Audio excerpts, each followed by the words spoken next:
betacoronavirus son los más importantes.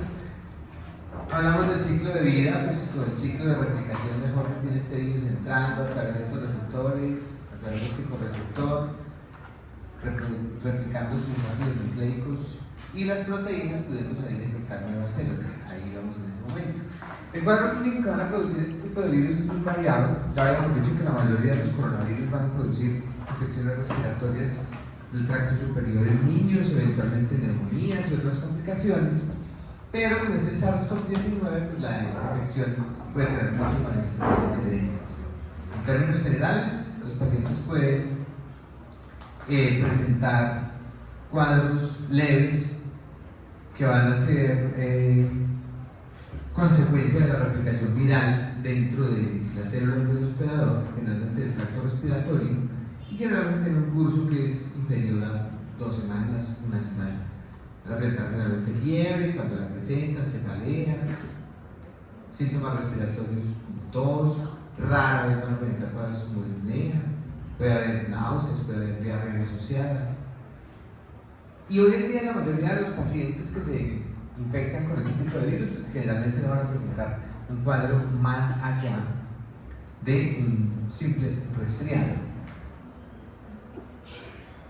Cuando los virus logran desencadenar dentro del individuo, dentro del hospedador, una respuesta inflamatoria mucho más severa, esa respuesta inmune, que principalmente va a ir dirigida contra los virus, pues también va a destruir una gran cantidad de células y va a liberar una gran cantidad de mediadores inflamatorios, y la enfermedad se puede extender mucho más allá. Estos son los pacientes que se van a complicar definitivamente durante la fase aguda de la infección y van a presentar trastornos en diferentes órganos y sistemas, puede ser trastornos tromboembólicos, afectación cardiovascular, neurológica, dermatológica, musculoesquelética, de la piel, pueden presentar trastornos neurológicos tipo encefalitis, pueden presentar trastornos renales, hepáticos, cualquier tipo de trastorno se puede presentar sistémicamente derivado de una infección severa por este tipo de virus, que hoy en día afortunadamente es raro o muy poco frecuente que se presente. Y hoy en día lo que sí más se sigue presentando es el denominado COVID residual o el síndrome post-COVID o el COVID largo o el long COVID, como lo queramos llamar, en el cual se habla más como de las secuelas que van a quedar de forma residual después de que el paciente supera una infección por coronavirus. Secuelas las pueden presentar tanto quienes hayan presentado formas leves de la enfermedad como formas graves de la enfermedad. Incluso pacientes que han presentado COVID asintomático pueden presentar algunas de las complicaciones que tienen que ver principalmente con cuadros como fatiga, trastornos psicológicos, ansiedad, depresión. También pueden presentar afectaciones del sistema nervioso central que lleven, por ejemplo, a cefalea crónica. También se puede presentar trastornos a nivel de la piel, presentando, por ejemplo, complicaciones a nivel del cabello, con alopecia, de las uñas. Pueden presentar también dolor articular, es decir, un gran espectro de manifestaciones clínicas que se van a derivar, aunque no se conoce exactamente cuál es el mecanismo que desencadena el COVID residual, sí está muy relacionado con la respuesta inmune inflamatoria que prima o que se da durante la respuesta aguda. Muy bien, otras manifestaciones o complicaciones que pueden presentarse con el COVID, pues, tenemos muchísimas, ya las hemos mencionado algunas, neurológicas, todo esto, renales, hepáticas, gastrointestinales, tromboembolismo, cardíacas, endocrinológicas, dermatológicas. Bueno, pero ese es la hiperinflamatoria o el residual. La parte inicial, esta inflamatoria, que son las manifestaciones en la fase aguda del paciente. Y enseguida hablamos del residual, en otro diapositivo. Hay un cuadro clínico que se presentaba en los niños infectados por este tipo de virus, a veces con menos frecuencia afortunadamente, que era el síndrome multisistémico inflamatorio pediátrico, en el cual los pacientes presentaban complicaciones sistémicas relevantes con una vasculitis, y otros trastornos inflamatorios sistémicos que acompañaban el cuadro que se reconoció como el MIS-C, síndrome multisistémico inflamatorio pediátrico, que tenía la característica que solamente afectaba a los pacientes de corta edad. Es una gran cantidad de manifestaciones que se pueden presentar. Y aquí tenemos, miren, ¿por qué se puede presentar básicamente todo ese tipo de complicaciones que vimos acá? Pues básicamente porque estos receptores, la primera pregunta que yo les hacía, ¿dónde están esos receptores?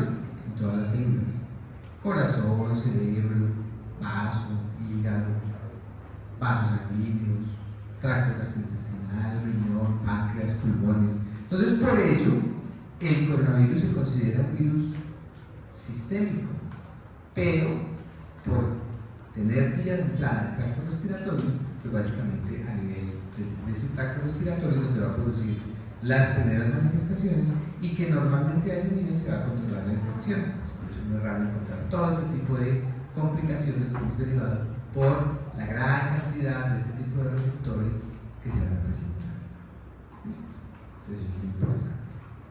Muy bien. Y aquí tenemos el COVID largo, el COVID de larga duración, las complicaciones que se van a presentar en el tiempo. Entonces, bien, lo más común que se va a presentar es más de la mitad de los pacientes que sufren COVID largo van a presentar fatiga crónica, 58% aproximadamente. El 44% se ha observado que presentan cefaleas. Y así sucesivamente va decayendo pues, el porcentaje de presentación del cuadro. Estos van a presentar distintos tipos de alteraciones, como en la concentración, en la capacidad de mantener o ejecutar una tarea determinada. Con menos frecuencia se va a presentar pérdida del cabello, por ejemplo, se va a presentar algún tipo de dolor, se va a presentar pérdida de la memoria, disnea, pero miren que es una gran variedad de cuadros clínicos que se van a presentar en los pacientes, que incluyen, por ejemplo, pérdida de peso, que incluyen síntomas psicóticos. Es muy importante establecer que muchas veces los pacientes que sufren cuadros severos de la enfermedad pueden desarrollar algún tipo de manifestación como estas, no tanto por el efecto del virus, sino por la gravedad de la enfermedad, porque pasaron mucho tiempo en unidades de cuidados intensivos, por el periodo de rehabilitación. Puede presentar este tipo de complicaciones, pero miren que es muy variado lo que se puede presentar en los pacientes, ¿cierto? Es bastante importante.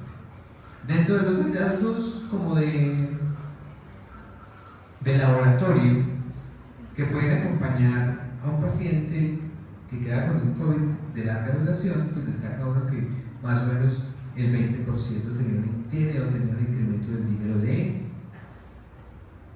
pues dentro de las pruebas que normalmente podemos hacer nosotros, un 8% aumento de la ferritina sérica persistente, un 4% puede tener elevación de la procalcitonina. Esto es muy importante porque ya en quinto semestre vamos a hablar mucho de esta prueba, procalcitonina, que es un reactante de defensa aguda similar a la proteína C reactiva, pero este se supone que es un marcador específico de infecciones bacterianas, y aquí se ve que en el COVID podría haber un incremento significativo en algún número de pacientes, entre otras.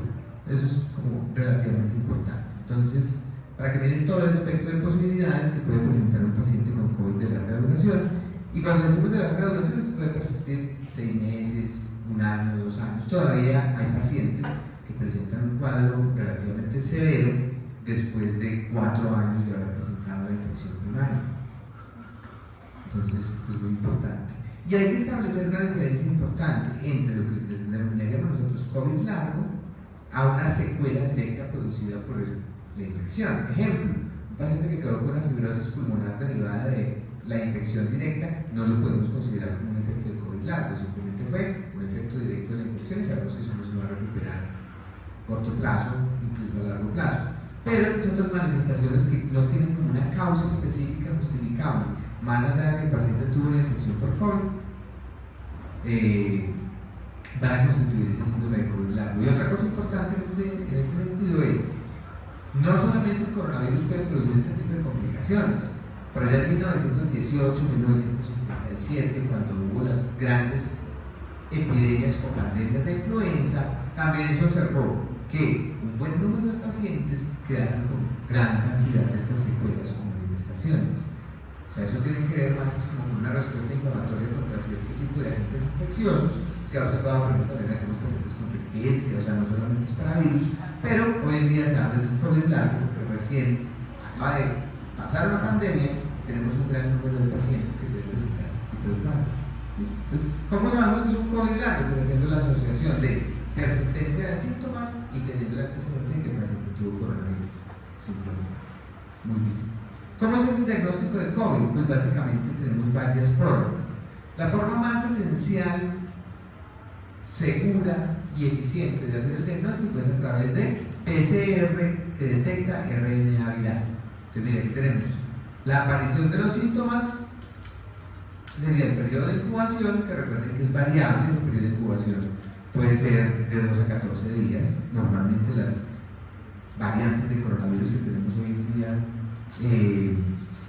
van a aparecer los síntomas mucho más rápido, el periodo de incubación es más corto. Entonces, la PCR, cuando ya aparecen los síntomas, ya es positiva. Incluso durante la fase de incubación puede ser positiva esa PCR.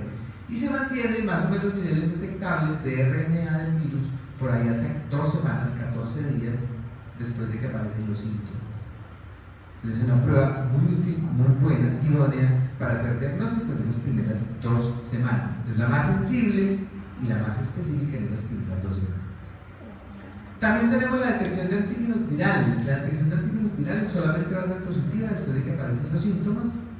Es muy eficiente más o menos entre el día 4, 5, por ahí hasta el día 7, 8.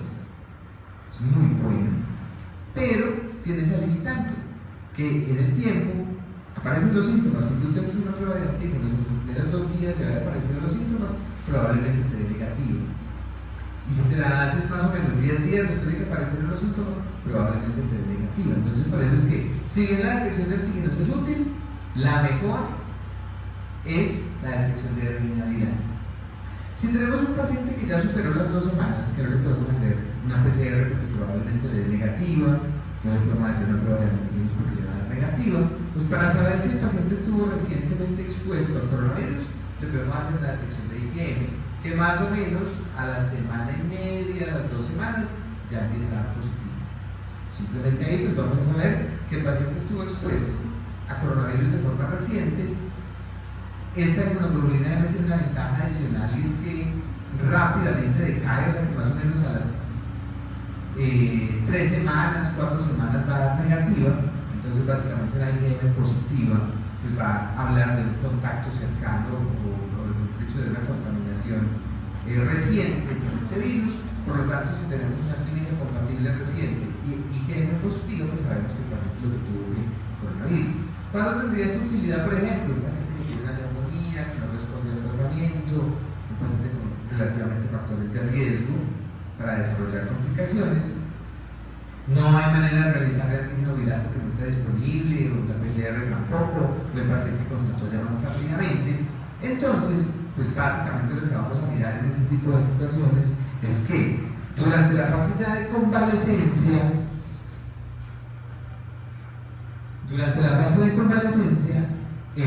podemos básicamente evaluar la detección de IgM y confirmar si el paciente estuvo recientemente expuesto al virus o no. Si le da negativa, pues sabemos que fue otra cosa diferente al coronavirus. Si le da positivo, sabemos que realmente sí tuvo un coronavirus. Muy bien. La mejor muestra pues, va a ser el hisopado faríngeo, la gran mayoría de los casos, aunque también se puede recuperar de otras muestras como las heces y demás. Entonces la PCR, la mejor de las pruebas para hacer diagnóstico. Y cuando tenemos pacientes complicados, con neumonías, por ejemplo, que no responden al tratamiento antibiótico, podemos hacer este tipo de pruebas que denominamos como panel viral respiratorio, en el cual se va a hacer en una sola muestra detección de diferentes tipos de virus, como virus sincitial respiratorio, adenovirus, influenza A, influenza B, virus para influenza y algunos coronavirus, generalmente diferentes al COVID-19. Pocos paneles incluyen el COVID-19, pero pueden incluir otro tipo de coronavirus. Entonces, en esos pacientes, esos paneles son muy buenos porque ya tienen antígenos positivos para influenza A. Ya sabemos que es un paciente que tiene una neumonía con influenza A, que posiblemente pueda tener una bacteria sobreagregada, sí. De hecho, hay algunos paneles respiratorios que pueden incluir algunas bacterias. Entonces, miren, aquí tenemos Genoplex, virus respiratorio solamente para virus, tenemos adenovirus, para influenza, coronavirus, diferentes bocavirus, que es un virus que nosotros no alcanzamos a ver, y otro tipo de virus respiratorios que pueden ser positivos o negativos en ese tipo de virus. Muy buena, porque básicamente me permite hacer aproximación diagnóstica en un paciente con enfermedad severa y que no he podido dar con el diagnóstico principal y que no me está respondiendo el tratamiento. Prevención, pues ya sabemos, básicamente es evitar el contagio y las vacunas, cualquiera de ellas de las que estuvieron disponibles y que todavía están disponibles a nivel mundial, de las cuales inclusive ya algunas se han empezado a dejar de producir, porque Moderna, por ejemplo, ya dijo no voy a producir una vacuna porque no está siendo rentable, no se está comprando en el mundo, ya no se está consumiendo, entonces básicamente ya está, pasó y ya la empezó a producir otra compañía comercial que es Sanofi, que va a producir una vacuna que combina influenza y coronavirus en una sola vacuna. O sea que próximamente seguramente las vacunas las vamos a estar recibiendo ya en Europa. Pasamos de los virus respiratorios, esos son los más importantes de los que hablamos, y vamos a hablar ahora de los arbovirus. ¿Quiénes son los arbovirus? Los arbovirus no son un género, ni una familia, ni una superfamilia, sino que los arbovirus son un grupo heterogéneo de virus que tienen como característica común ser transmitidas por vectores. ¿Listo? Esa es una característica importante. Virus que son transmitidos por vectores como mosquitos. Todos mosquitos. Todos. Dentro de esos arbovirus tenemos diferentes familias. Familia Muntaviridae, Flaviviridae, Tobacviridae. Nosotros vamos a hablar de forma muy importante de los flavivirus, dengue, zika, fiebre amarilla, y vamos a hablar de un tobavirus que es chikungunya. Recientemente la Organización Panamericana de la Salud emitió una alerta en el mes de julio para 5 países de Latinoamérica, en los que está incluido Colombia, sobre un virus, que es el virus del oropuchi. ¿Del qué?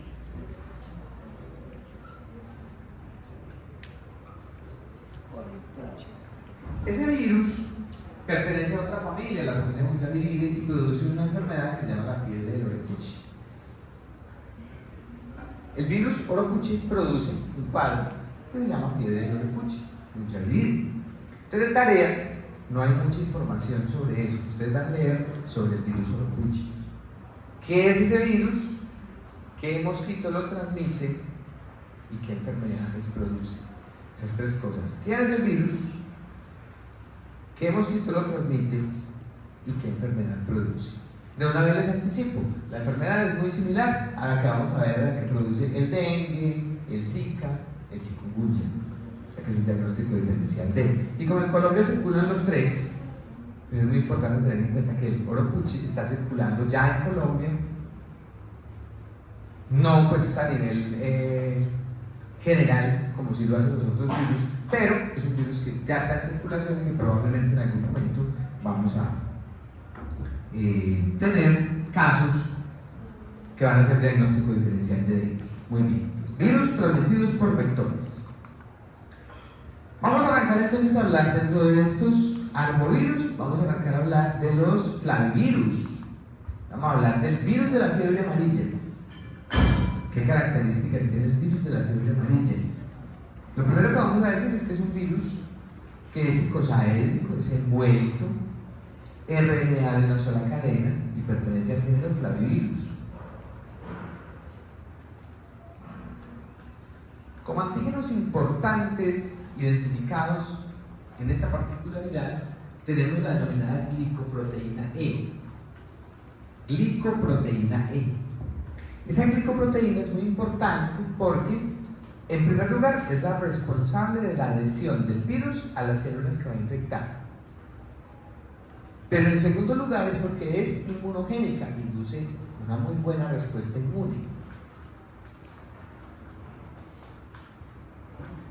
Del virus de la fiebre amarilla solamente se conoce un solo serotipo. Por lo tanto, la inmunidad que se induce contra esta glicoproteína E es protectora contra futuras infecciones. Y eso tiene dos implicaciones importantes. La primera es que toda persona que sufra la infección natural queda inmune de por vida. La segunda es que, gracias a que esta proteína es muy inmunogénica, se pudo desarrollar una vacuna que es 100% protectora contra la infección por el virus de la fiebre amarilla. Eso es muy importante. ¿Quién es el mosquito que transmite la infección por el virus de la fiebre amarilla? El Aedes aegypti, que es común para muchos microorganismos, y este que es el denominado Haemococcus. ¿Qué diferencia hay entre la transmisión por Aegypti y Haemococcus? El Aegypti es el vector más conocido, el que con mayor frecuencia transmite el virus, es el vector que tenemos nosotros en Colombia que va a transmitir este virus. Y el Haemococcus normalmente lo encontramos principalmente en ambientes rurales, aunque en Colombia la transmisión se da en ambientes rurales por Aedes aegypti. Muy bien, entonces, ¿cómo es ese ciclo de transmisión de este virus? Resulta que en el virus de la fiebre amarilla tenemos dos ciclos de vida diferentes. El primero, o de transmisión diferentes. El primero es un ciclo salvaje o silvestre que se da de forma natural entre algunos homínidos, unos primates que son naturalmente susceptibles a la infección por el virus de la fiebre amarilla, y en ellos circula el virus. Pasa de uno a otro por picadura del mosquito, principalmente el Haemococcus. Eso es lo que ocurre en la Sierra Nevada de Santa Marta, en el Darién, en la selva chocuana, en la Amazonía, etc. Esos sitios selváticos donde existen estos reservorios naturales en los cuales el mosquito Haemococcus va a transmitir la infección de uno a otro. Pero ¿qué ha ocurrido a lo largo de la historia en esos territorios relativamente inhóspitos para que el hombre habite? Pues que han sido colonizados por algunos humanos, bien sea porque se dedican a la tala de árboles, bien sea porque se han establecido allá para residir, bien sea porque pertenecen a un grupo armado, cualquier tipo de situación que ocurra, o porque pertenecen a una comunidad indígena que está en ese sitio. Entonces, accidentalmente, el Haemococcus puede picar a un humano y transmitirle la infección. Esa infección en el humano puede tener diferentes tipos de desenlace. Uno, infectarse y no desarrollar ningún tipo de enfermedad. Dos, infectarse y desarrollar una enfermedad leve. Tres, infectarse y desarrollar una enfermedad grave. Eso es lo que puede ocurrir. Una vez ese individuo se infecta, se puede trasladar a un ambiente urbano. ¿Dónde existe este mosquito vector? Aedes aegypti, que es el transmisor del dengue, por ejemplo. Estando acá, ya este mosquito pica a este humano que estaba infectado, enfermo o no enfermo, pero infectado, y puede transmitir la infección a otros humanos. Esto es muy importante porque esto da origen a brotes de fiebre amarilla en comunidades urbanas. Afortunadamente en Colombia no se ha dado el ciclo urbano, porque en Colombia tenemos un territorio que el mosquito Aedes aegypti está presente casi que en todo el territorio nacional. Si se lograra adaptar el virus para el ciclo de transmisión urbana, pues básicamente a todos nos daría fiebre amarilla, pues si no estuviéramos vacunados. Pero los casos que se reportan en Colombia es de humanos que viajan a estos sitios selváticos, a esos parajes selváticos, se infectan con el virus Haemococcus, con picadura por el mosquito Haemococcus, con el virus de la fiebre amarilla, y no hay transmisión de esos humanos infectados a otros a través de Aedes aegypti. Pero por ejemplo en países, por ejemplo, como en África, sí se ha presentado este tipo de cuadros o este tipo de ciclos de transmisión en el mundo. Muy bien. El ciclo urbano no en Colombia. Ciclo urbano no está en Colombia. Estos son como los países endémicos para la transmisión de la fiebre amarilla, básicamente países latinoamericanos y africanos. Así es donde se da la transmisión de este virus.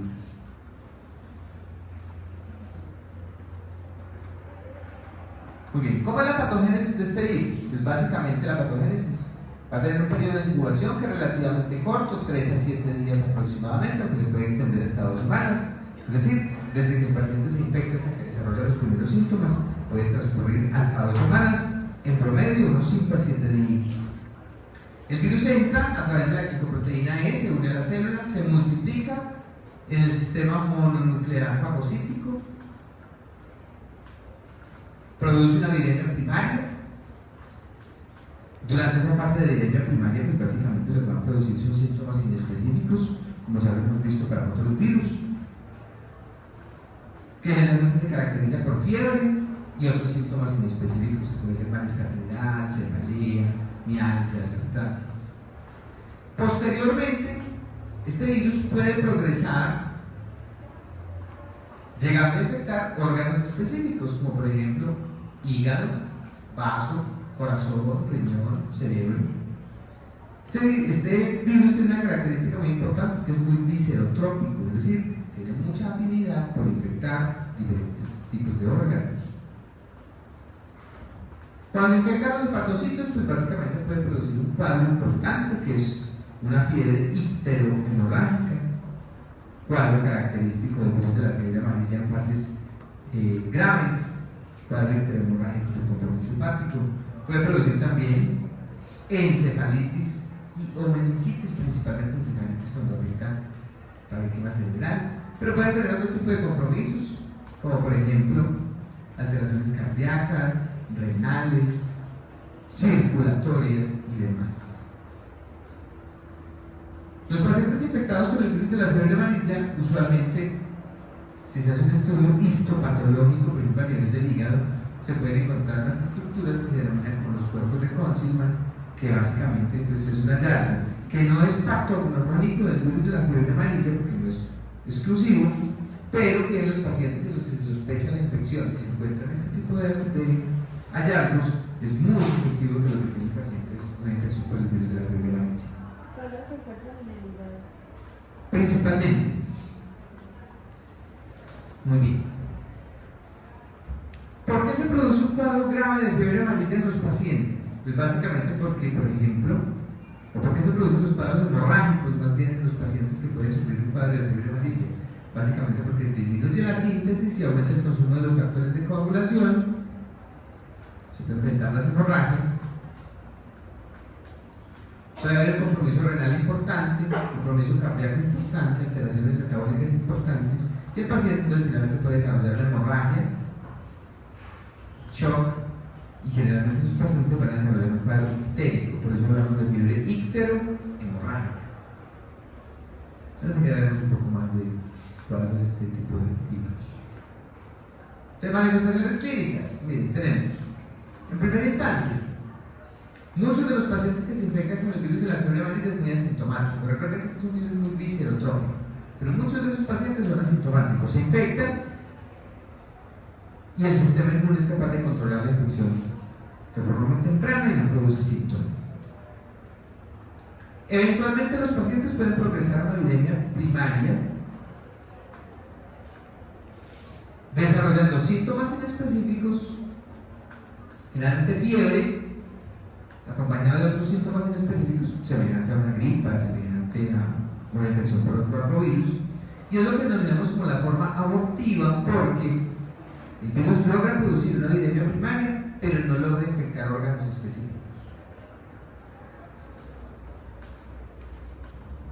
Y tenemos los que presentan el cuadro típico y característico de fiebre amarilla, que es un bajo número de los pacientes que se infectan, pero que desarrollan un cuadro grave. En primer lugar, los pacientes que presentan esta forma grave de la fiebre amarilla se van a dividir esa forma de presentación en dos como formas clínicas. En primera instancia, en los primeros días, va a presentar la denominada fase de infección, que presentan durante esa fase de infección que ocurre en los primeros 3 a 5 días después de desarrollar el cuadro.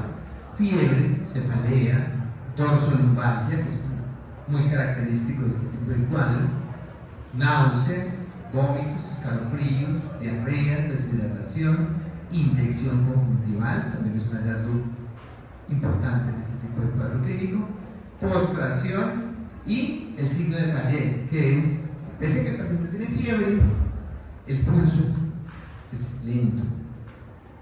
Es una característica importante en este tipo de pacientes. Que lo habíamos hablado también en salmonela, cuando tenemos la salmonela típica, tenía la misma característica, pese a tener fiebre, el pulso es mucho más lento. Entonces viene que uno ve este cuadro clínico y uno pues, lo va a sospechar de un agente en particular, puede ser cualquier infección viral. Luego de esos 5 días, si el paciente no se recupera, va a desarrollar la fase de intoxicación o la fase icterohemorrágica. Esto ocurre más o menos entre un 12 a 25% de los casos. El paciente sigue presentando fiebre, dolor abdominal extremo, vómito, que inclusive puede ser un vómito negro, un vómito con sangre, ictericia, muy importante, hemorragias, que pueden ser hemorragias de piel, petequias, hematomas, principalmente petequias, a nivel de mucosas, epíxtasis, tracto digestivo, hematemesis, o puede tener también diarrea con sangre. La hematemesis es un signo muy característico, un síntoma muy característico, perdón, en estos pacientes, porque van a presentar un vómito negro, como similar a un riccio de café, porque esa sangre está previamente digerida. Puede presentar oliguria, hipotensión, obnubilación, estupor, coma, leucopenia, trombocitopenia, proteinuria por la afectación renal, aumento en la urea, en la creatinina, alteración a nivel de la bilirrubina directa principalmente, elevación de las transaminasas a nivel del laboratorio clínico. Entonces, una fase muy importante y tiene una alta tasa de mortalidad, este cuadro clínico.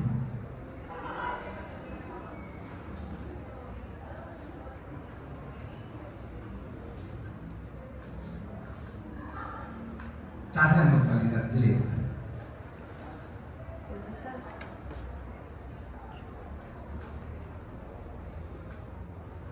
Muy bien. ¿Cómo se diagnostica? Bueno, lo primero que hay que tener en cuenta es que tenemos muchos diagnósticos diferenciales de un cuadro de fiebre amarilla típico y característico. Ejemplo, malaria. Sabemos que la malaria puede producir cuadro febril grave, ictericia porque igual hay hemólisis. Hepatitis, también. Fiebre tifoidea, también. Dengue grave, también. Entre otros. El diagnóstico también se tiene que acompañar de un componente clínico epidemiológico importante. El paciente, por ejemplo, que presenta un cuadro icterohemorrágico, que no tiene vacuna para fiebre amarilla y que viajó a una zona endémica de transmisión del virus. Ahí es donde la vamos a sospechar. Podemos tener, por ejemplo, aquí en Medellín, un paciente con un cuadro clínico compatible con fiebre amarilla, pero que no ha salido de Medellín, pues vamos a decir que no es posible que tenga fiebre amarilla. O si tiene vacuna para fiebre amarilla, no es posible que tenga fiebre amarilla. Eso es muy importante. Solamente que tenga las características clínicas y epidemiológicas compatibles con el cuadro, haremos diagnóstico.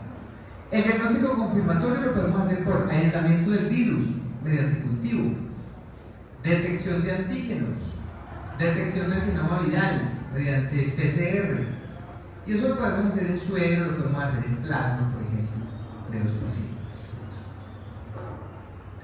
Estos métodos directos, aislamiento del virus, detección de antígenos, genoma viral en el suero o en el plasma, lo hacemos durante el periodo de infección, o sea, aquí en estos primeros 3 a 5 días.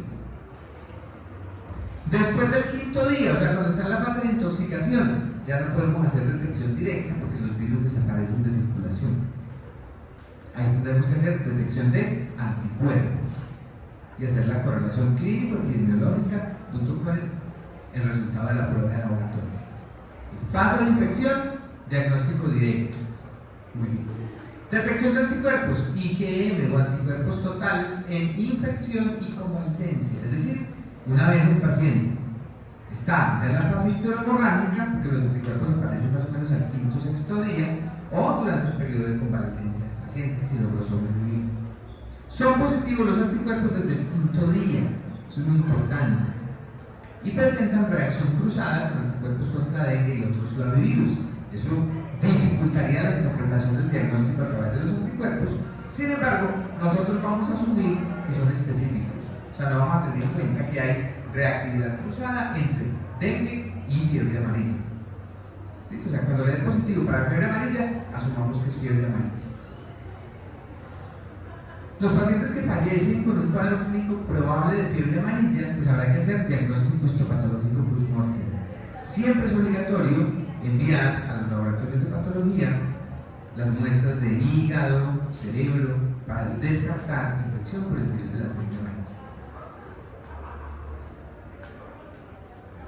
En Colombia, ¿dónde circula el virus de la fiebre amarilla? En todos estos sitios que están identificados con color naranja o los distintos tonos de color amarillo. Donde está en blanco, no hay registros durante el periodo entre el 2000 y el 2022. Miren que aquí se han registrado muchos casos. ¿Cómo se previene la fiebre amarilla? Se previene mediante una vacuna. Pero esta vacuna tiene una característica, es una vacuna de un virus vivo atenuado, o sea, que es una vacuna replicativa. Hasta el 2016, la vacuna se debería aplicar cada 10 años, un refuerzo cada 10 años. Pero a partir del 2016, la Organización Mundial de la Salud emitió una circular en la cual dice que una sola dosis de vacuna va a conferir inmunidad de por vida, sino que solamente es necesario aplicarse una sola dosis de la vacuna. Como es una vacuna replicativa, está contraindicada en adultos mayores, pacientes de más de 65 años, niños menores de 5 años, pacientes gestantes o inmunosuprimidos. Ninguno de esos pacientes puede recibir vacuna de fiebre amarilla por ser una vacuna replicativa. ¿Y qué ocurre? Que pueden haber reacciones adversas ocasionales. ¿Qué son esas reacciones adversas ocasionales? Que en algunos pacientes que reciben la vacuna de la fiebre amarilla, más o menos uno por cada 2 a 3 millones de dosis, puede presentar un síndrome icterohemorrágico,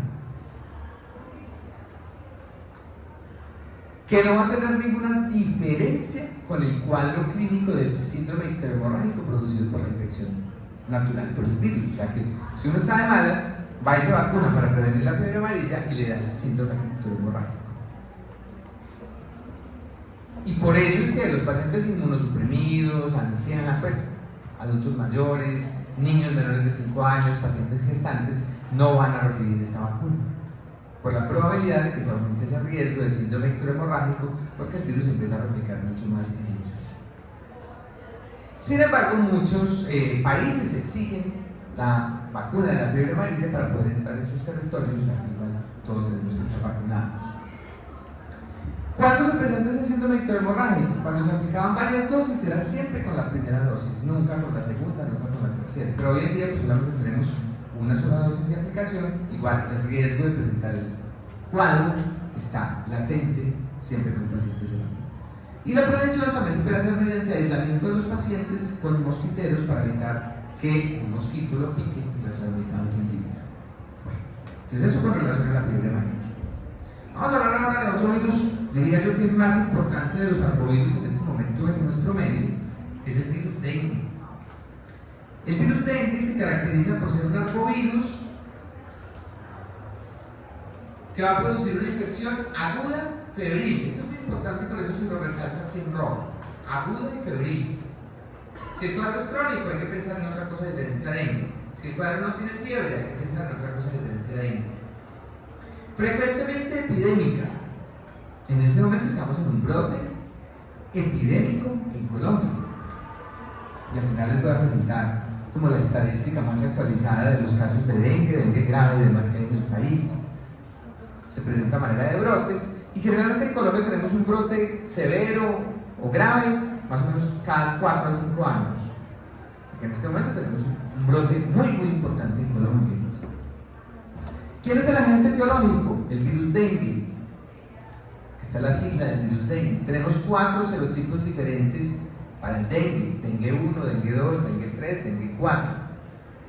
¿Qué características tiene? Que cada uno puede inducir una respuesta inmune específica que evita la reinfección con el mismo serotipo, pero que no hay inmunidad cruzada protectora. Es decir, si yo me infecté con dengue 1, desarrollo una respuesta inmune 100% protectora, jamás en la vida me volveré a infectar por dengue 1, pero me puede infectar por 2, 3 o 4. Y adicionalmente lo vamos a ver ahorita, las reinfecciones con un serotipo diferente pueden ser mucho más graves en pacientes que ya han tenido inmunidad previa, y ahora vemos el mecanismo por el cual eso ocurre, y está relacionado también con las vacunas. Ya tenemos una vacuna para dengue, vamos a ver ahorita qué implicaciones tienen las vacunas. Entonces no hay inmunidad cruzada protectora, pero sí hay inmunidad específica protectora contra el mismo tipo de virus que infectó. Es un virus psicosahédrico, tiene genoma de RNA, es envuelto. No hay reservorios animales contra el virus de la fiebre amarilla que hicieran los primates que habitaban en esas zonas selváticas. Aquí no es un virus propio de los humanos. Y tiene un periodo de incubación que es más o menos entre 5 y 8 días, aunque se puede extender hasta 2 semanas. ¿Quién es el vector de este virus? El Aedes aegypti. Ese es el vector.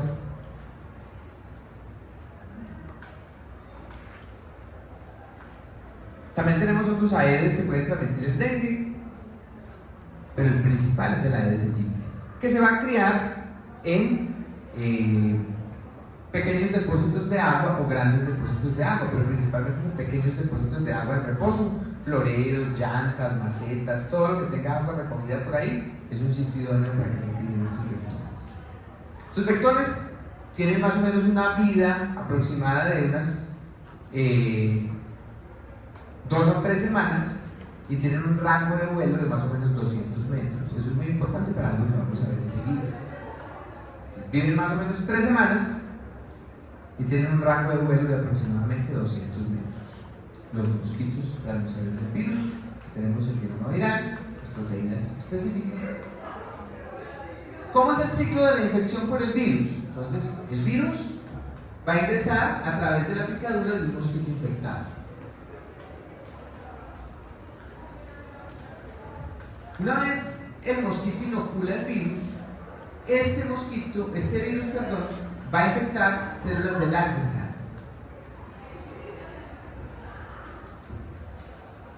Esas células capturan los virus y los llevan hasta ganglios linfáticos. Allí ese virus va a infectar otras células, como células dendríticas, donde se va a replicar internamente dentro de esas células. El virus tiene un ciclo de replicación interno dentro de esas células, dentro de macrófagos, por ejemplo, a nivel tisular.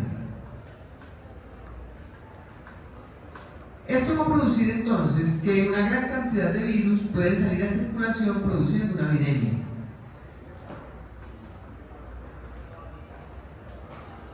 Y una vez el virus está circulando en la sangre, puede infectar las células endoteliales del vaso sanguíneo.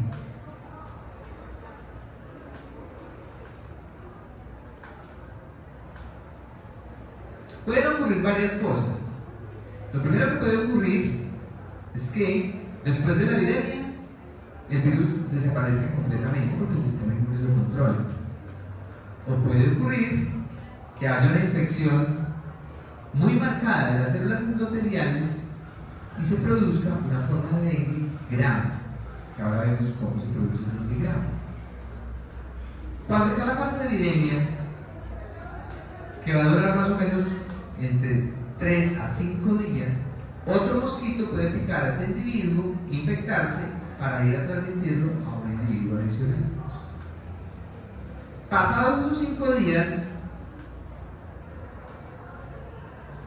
la replicación del virus hace que esas células dendríticas presenten antígenos a los linfocitos T, que a su vez activan linfocitos B para que se diferencien de células plasmáticas que empiezan a producir inmunoglobulinas específicas que van a neutralizar estos virus. ¿Cierto? Pues básicamente es lo mismo que ya vieron ustedes con Vicky. ¿Qué pasa cuando entra un antígeno? La célula presentadora de antígenos se lo presentan los linfocitos activan las células efectoras y básicamente allí se induce la síntesis de anticuerpos. Entonces, por eso es que a partir del quinto día, estos anticuerpos que se sintetizaron son neutralizantes y eliminan los virus de la circulación. Y el paciente entra en fase de recuperación. Eso es lo que suele ocurrir.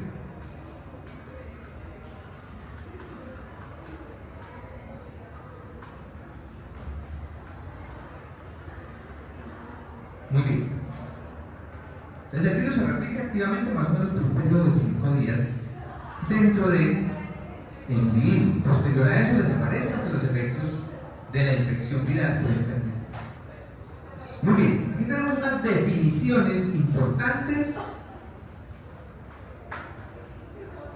de los pacientes que posiblemente estén infectados con el virus de la fiebre amarilla. En primer lugar, la guía de atención de pacientes con la fiebre amarilla es la directriz de la Organización Mundial de la Salud, define lo siguiente. Vamos a tener pacientes que vamos a considerar casos probables de dengue, casos confirmados por laboratorio de dengue, casos confirmados por nexo epidemiológico, mortalidad por dengue o caso descartado. Entonces arrancamos.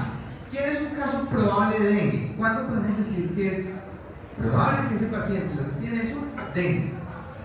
Caso probable de dengue es un paciente que procede de una área endémica. En Colombia, casi todo el territorio nacional es una endémica para dengue, exceptuando los sitios geográficos que están a una altura de más de 2.200, 2.300 metros sobre el nivel del mar. O sea, Bogotá, por eso no es una endémica para dengue. Pero Medellín, Sabaneta, Caldas, Manizales son zonas endémicas para dengue. Es procedente de una zona endémica. En Colombia, casi todo. Que cumple con la definición de dengue con o sin signos de alarma. Ya nos están enredando la vida porque tenemos que mirar cuál es la definición de dengue con y cuál es la definición de dengue sin signos de alarma.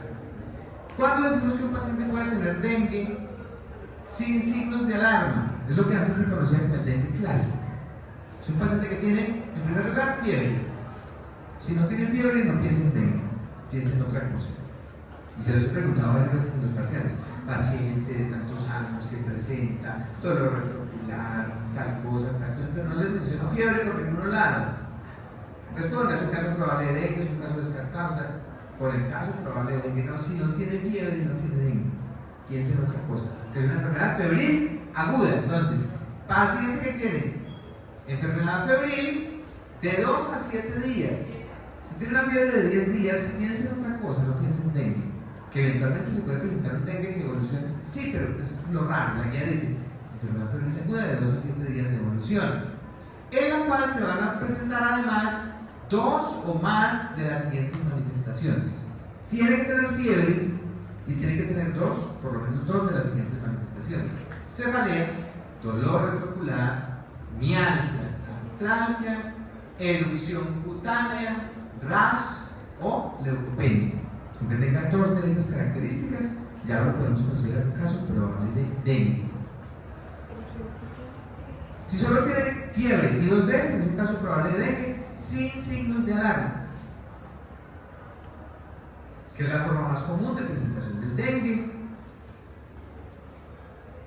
en la cual no se requiere pues como actuación especial del personal de salud.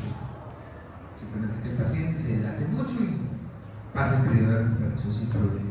Dengue sin signos de alarma. Dengue con signos, caso probable de dengue con signos de alarma. Entonces, paciente que cumple con la definición anterior, o sea, tiene que tener fiebre de 2 a 7 días, 2 de estas manifestaciones, pero que además presente cualquiera de los siguientes signos de alarma. Con uno que presente, ya decimos que es un paciente probable de dengue con signos de alarma. ¿Qué puede presentar? Dolor abdominal intenso. O puede presentar vómitos persistentes, o puede presentar diarrea severa, o puede presentar acumulación o signos de acumulación de líquidos, ascitis, derrame pleural, derrame pericárdico, sangrado en glucosas, epíxtasis,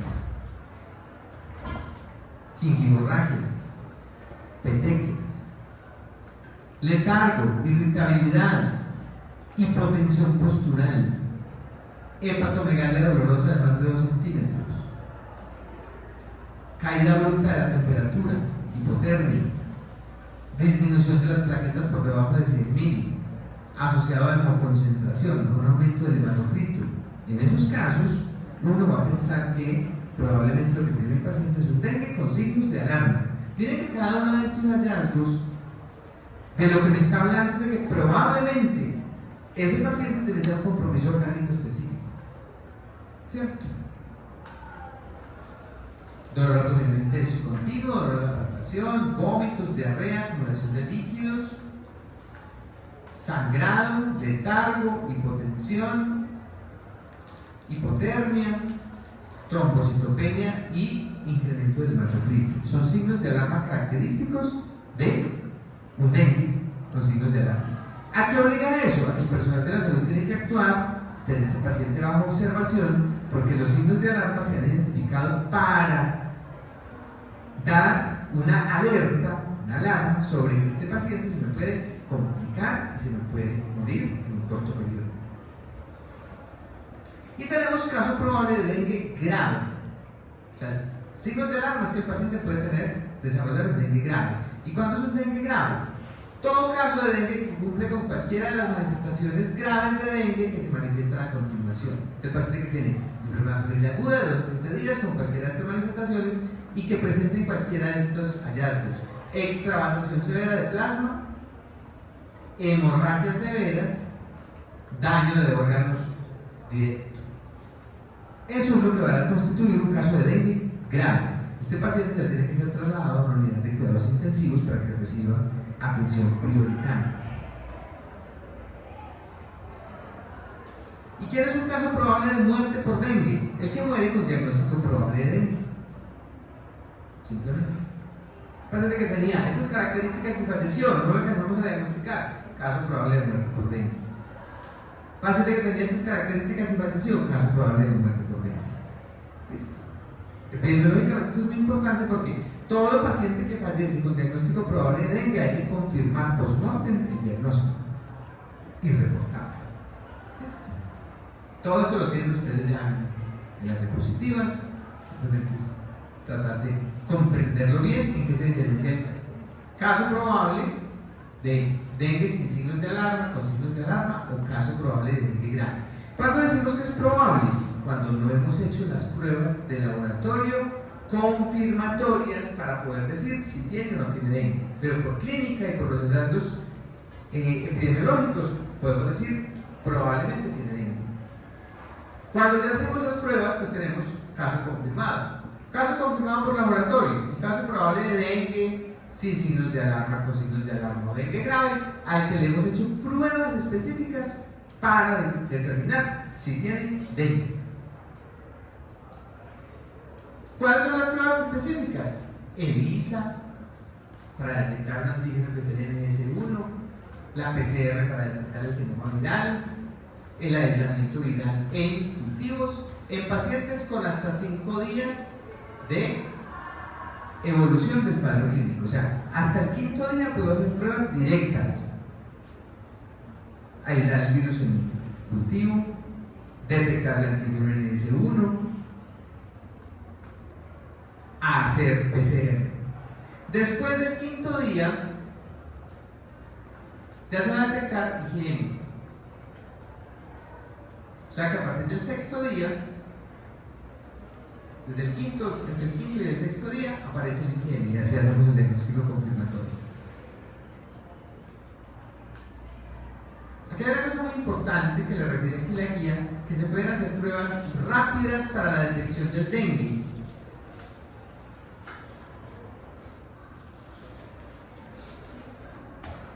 Si la prueba rápida te da positiva, es una prueba confirmatoria. Lo importante es que si la prueba rápida da negativa, no me excluye el diagnóstico de dengue. Pueden haber falsos negativos, entonces por eso se recurre a las otras pruebas como la RT-PCR o el aislamiento cultivo. ¿Qué ocurre con las pruebas rápidas? Que son muy buenas porque me permiten detectar en un mismo momento antígenos y anticuerpos. Eso es muy bueno. Se presenta hasta el 5.º día, es una prueba rápida, es muy buena, porque está en la transición, que deja de detectar antígenos y empieza a detectar anticuerpos, por eso es muy buena la prueba rápida. Pero es Muy importante tener en cuenta eso. Si la prueba da negativa, no excluye el diagnóstico de dengue. Si da positiva, no complica. Bueno, caso como sea, si la prueba da positiva, tiene dengue, punto. Le dio negativa, tenemos que mirar, que aquí es una cosa muy importante. Antes del quinto día, o en los primeros 5 días, las pruebas de anticuerpos van a dar negativas. Eso es lógico. Después del quinto día, las pruebas directas van a dar negativas. Eso es lógico. Entonces, eventualmente, en los casos clínicos les pongo paciente con 6, 7 días de evolución. Le hicieron una IgM, le dio negativa. ¿Cómo la interpreta? No tiene dengue, porque a partir del quinto día debe ser positivo. ¿Listo?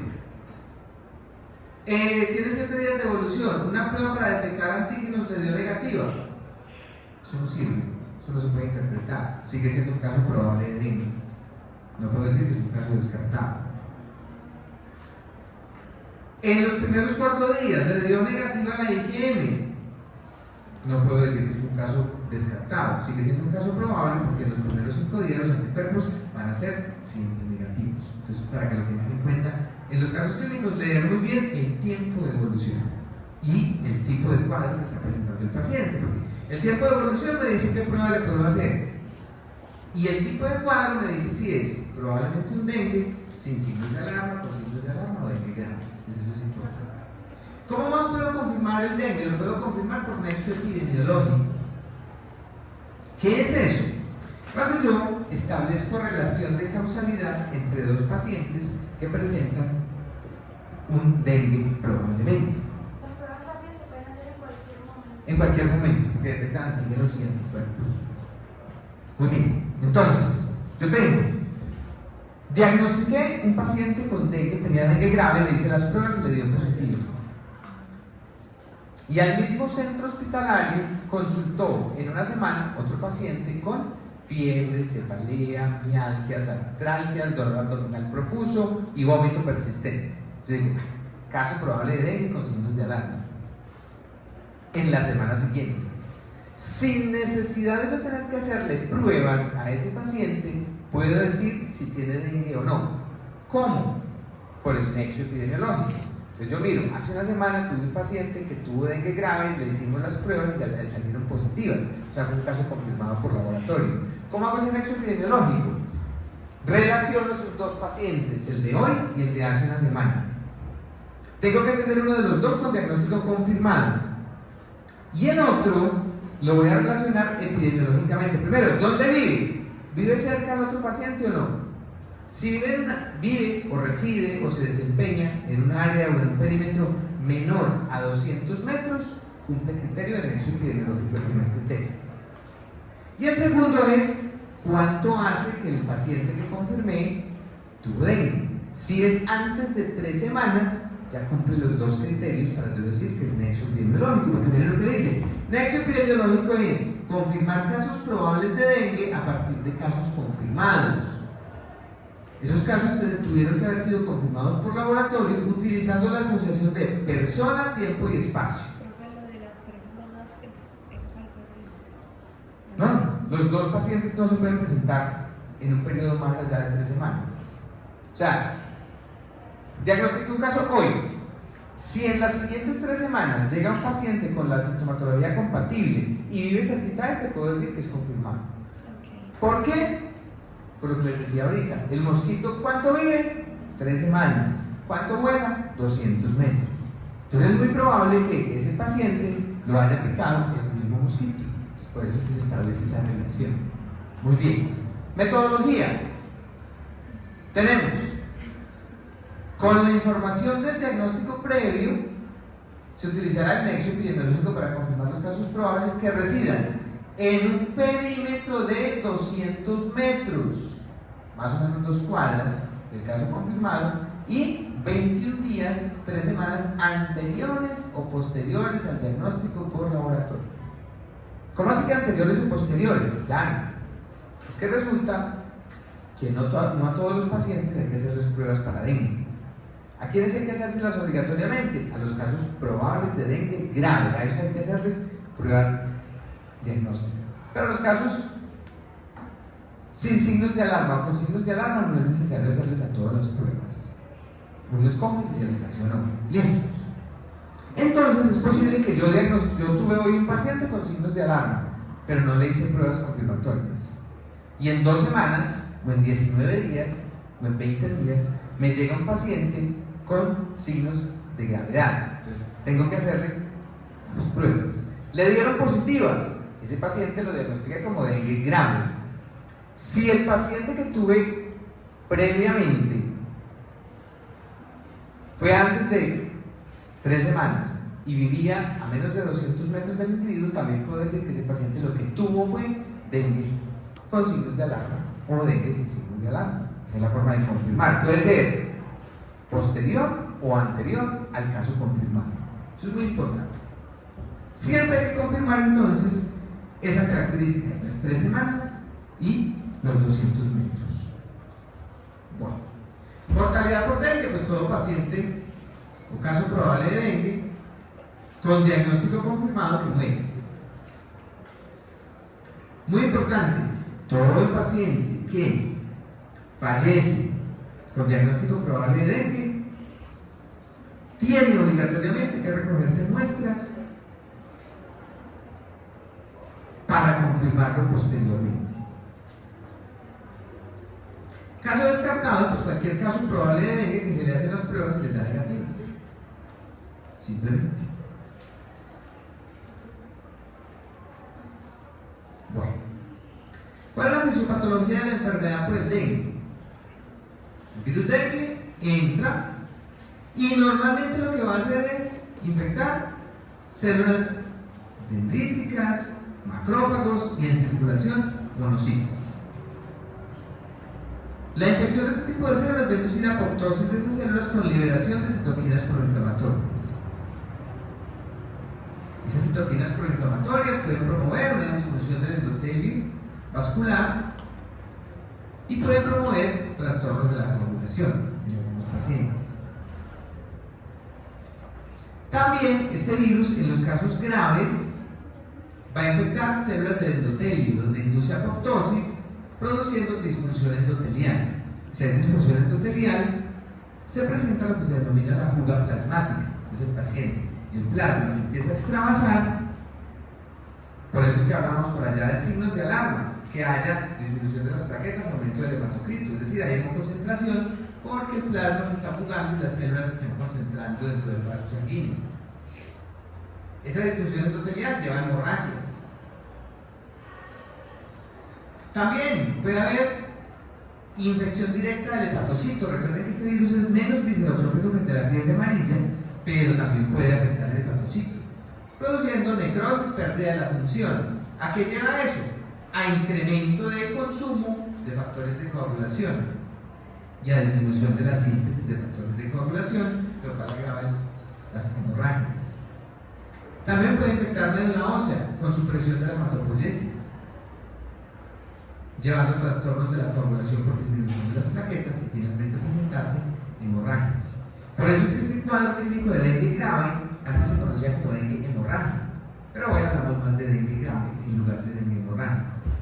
Entonces básicamente son pacientes que van a presentar fuga plasmática, y por eso hablamos por allá en los casos de dengue grave o en los signos de alarma, cuando hablamos por ejemplo que el paciente tuviera ascitis, derrame pleural, derrame pericárdico, por la fuga plasmática o la hemoconcentración, que llevan a hemorragias severas que pueden tener una alta tasa de mortalidad. Entonces, ¿cómo son las etapas del dengue? Entonces, normalmente las etapas del dengue tienen las siguientes características. Aquí está esquematizado el día de la enfermedad, desde el día 1 hasta el día 9. La fiebre suele aparecer rápidamente en el día 1 de la enfermedad, va a ser alta más o menos aproximadamente hasta el día 3 y allí puede decaer. Recuerden que si ese paciente desarrolla una hipotermia, miren que tenemos como el límite normal de temperatura, si llega a una hipotermia, este ya es un signo de alarma importante. Y luego se normaliza. A partir del 7º día ya la fiebre tiende a desaparecer. ¿Qué puede presentar el paciente en esos primeros días? Va a presentar generalmente deshidratación, que más o menos en este periodo entre el día 3 y el día 5 o 6 de la infección puede desarrollar el shock y las hemorragias y presentarse el daño de órganos por la fuga plasmática. Si el paciente sobrevive a esa fase grave, pues va a desarrollar la reabsorción de líquidos y todo se va a normalizar después de ese sexto o séptimo día. El hematocrito, que inicialmente es normal, empieza a aumentar a hemoconcentración. Y en esa fase, entre el tercero y el quinto día aproximadamente, hay un aumento desmesurado del hematocrito. Contrario a las plaquetas que inician de forma normal y rápidamente descienden, y en esta fase, entre el día 3 y el día 5, va a haber trombocitopenia y luego se normaliza. Muy importante aquí, los virus se presentan principalmente en los primeros 3-4 días de la infección, después desaparecen, hasta el día 5 estarán positivos y aparecen las inmunoglobulina M más o menos a partir del 5-6 día. Por eso hablamos del diagnóstico. Esto ha permitido, como la evolución de este cuadro característico ha permitido diferenciar la enfermedad en varias fases. La fase febril, que es la primaria, primeros 3-4 días. La fase crítica, que es donde tenemos que estar muy pendientes del paciente si presenta algún signo de alarma o si presenta algún signo de gravedad. Posteriormente, la fase de recuperación. La mayoría de los pacientes desarrollan fase o asintomática o fase febril, simplemente. Fiebre, cefalea, dolor ventricular, mialgias artralgias, pero sin ninguna complicación. Al día 3-4 ya se está recuperando. Cuando hay signos de alarma, empiezan a aparecer aquí. A partir del día 3-4 empiezan a aparecer los signos de alarma que ya mencionamos. O la fase de gravedad, si el paciente ya tiene un daño orgánico, por ejemplo. Y luego viene la fase de recuperación de los pacientes. Eso es muy importante. Entonces, que lo tengamos siempre en cuenta cuando debemos vigilar a los pacientes con probable diagnóstico de dengue. Porque a algunos pacientes les da dengue grave y a la mayoría no. Sí, de todas maneras, pues todos se exponen generalmente a las mismas cepas virales. Hay varias situaciones. Primero, la causa, serotipo viral. Algunos serotipos del virus del dengue se asocian más con dengue grave que otros.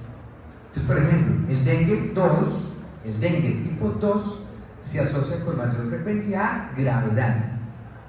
O sea, es más probable que un dengue tipo 2 produzca un dengue grave que un dengue tipo 1, un dengue tipo 3 o un dengue tipo 4. Serotipo viral. Sin embargo, muchos pacientes infectados con dengue 2 no desarrollan dengue grave. Y probablemente otro individuo con dengue 1 desarrolle dengue grave. O sea que eso no es la única causa. Lo único que se observa es que hay mayor proporción de pacientes con dengue tipo 2 que desarrollan dengue. Otro, factores genéticos. Algunos haplotipos del HLA, identificados en algunas comunidades, favorecen la presentación de dengue grave en ciertos pacientes. Y algo muy importante es la inmunidad previa. Es mucho más frecuente que el dengue grave se presente en infecciones secundarias. El paciente que ya tuvo dengue previamente se infecta posteriormente con otro serotipo y desarrolla el dengue grave. Es mucho más probable que se desarrollen infecciones secundarias que en infecciones primarias. O en los niños cuando tienen anticuerpos maternos circulantes. O sea que la inmunidad previa puede favorecer la presentación de un dengue grave. ¿Cómo funciona eso de la inmunidad previa? Resulta entonces que se habla de un fenómeno que se denomina como amplificación de la infección dependiente de anticuerpos. Amplificación de infección dependiente de anticuerpos. ¿Cómo ocurre ese fenómeno? Entonces, mira, aquí tenemos esquematizados dos tipos de virus. Dengue tipo 2 en rojo, dengue tipo 3 en azul.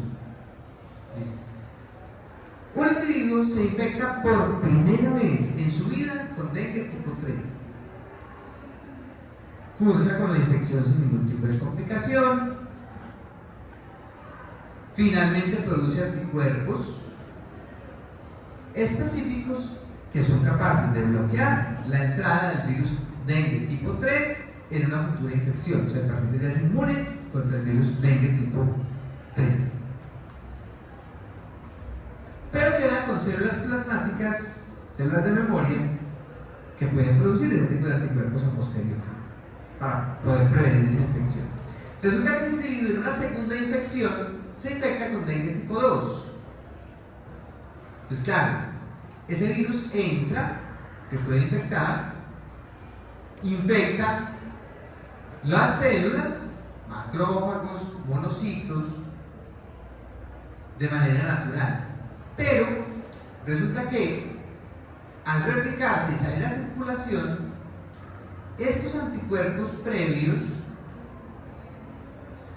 se van a unir al virus dengue, porque recuerden que hay una reacción cruzada pero no protectora. Pues claro, los anticuerpos se le pegan al virus, pero no neutralizan la entrada al macrófago, sino que lo que hacen es que antes favorecen la entrada del virus dentro de las células que van a infectar, porque hace una opsonización de ese virus. Entonces, claro, el virus es reconocido más fácilmente por la célula porque tiene el anticuerpo pegado. Entonces, mucha más cantidad de virus entra dentro de estas células. Muchas más células se van a infectar, mucha más respuesta inflamatoria se va a producir y va a haber daño endotelial mucho más grave. Pues por eso es que en esos pacientes es más probable que se produzca un dengue grave, por esta amplificación de la infección dependiente de anticuerpos. Eso es lo que explica por qué en infecciones secundarias o cuando hay anticuerpos maternos es más probable que se presente un dengue grave. ¿Listo? Presentaciones atípicas del dengue grave. Puede presentar encefalopatía, puede presentar daño hepático con ictericia semejante a una fiebre amarilla, puede presentar cardiopatía, puede presentar hemorragia gastrointestinal severa.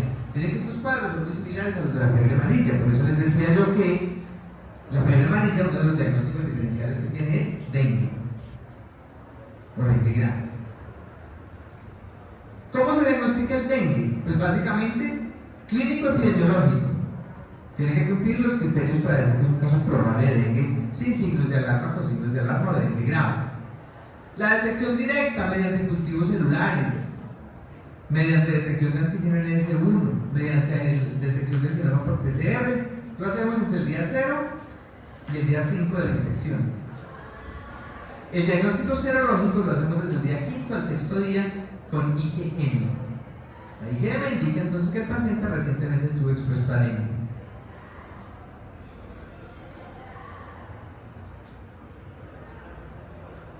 También se puede hacer con IgG. El problema es que habría que hacer dos determinaciones: una durante la fase de la infección, entre el 5º día y la segunda semana, y otra para ir a las 2 semanas después para saber si se incrementó el título de anticuerpos. O sea, esto normalmente no lo tenemos en cuenta porque es muy engorroso de hacer, y si el paciente ya se recuperó no va a volver a que le hagan ninguna prueba.